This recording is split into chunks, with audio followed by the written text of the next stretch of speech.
प्रधानमंत्री नरेंद्र मोदी कनाडा के न्योते पर G7 सम्मेलन में हिस्सा लेने जा रहे हैं। इस बार G7 देशों की बैठक कनाडा के एल्बर्टा में हो रही है।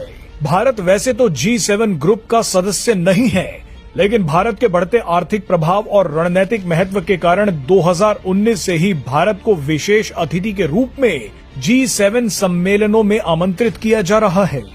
लेकिन इस बार G7 बैठक के लिए कनाडा जा रहे पीएम मोदी बड़ा खेल करने वाले हैं।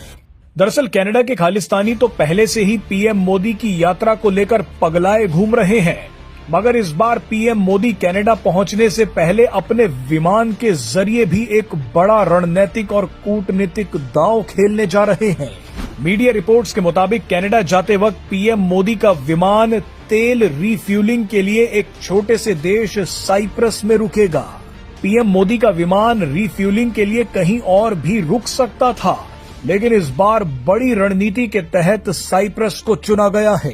पीएम मोदी का विमान जैसे ही साइप्रस उतरेगा तो तुर्की, पाकिस्तान और अजरबैजान पागल हो जाएंगे। भारत का ये कदम खास तौर पर तुर्की को ध्यान में रखते हुए लिया जा रहा है। दरअसल साइप्रस उस तुर्की को बर्बाद करने के लिए बेहद जरूरी है जिस तुर्की ने पाकिस्तान को हथियार दिए हैं। अब पीएम मोदी साइप्रस को तुर्की के खिलाफ हथियार की तरह इस्तेमाल करेंगे। दरअसल साइप्रस और तुर्की वैसे ही दुश्मन हैं जैसे भारत और पाकिस्तान हैं। जिस तरह से पाकिस्तान ने कश्मीर के हिस्से पर अवैध कब्जा कर रखा है, ठीक उसी तरह से तुर्की ने भी साइप्रस के उत्तरी इलाके में गैर कानूनी कब्जा कर रखा है।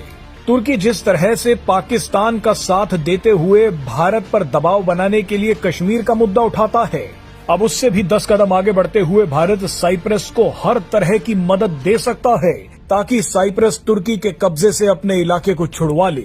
आपको बता दें कि भूमध्य सागर में मौजूद साइप्रस रणनीतिक रूप से एक महत्वपूर्ण इलाका है। साइप्रस के आसपास तुर्की, सीरिया और इजराइल हैं। यहीं से यूरोप का रास्ता भी खुलता है। जो देश साइप्रस में मजबूत होगा वो भूमध्य सागर के पूर्वी भाग को कंट्रोल कर सकेगा। अब हो सकता है इसी रणनीति के तहत पीएम मोदी साइप्रस में रुक रहे हैं।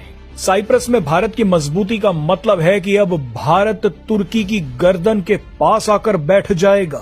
तुर्की को दबाने के लिए ये पीएम मोदी का मास्टर स्ट्रोक बताया जा रहा है।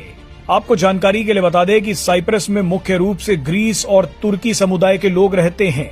इन दोनों समुदायों के बीच काफी समय से नस्ली विवाद चल रहा है।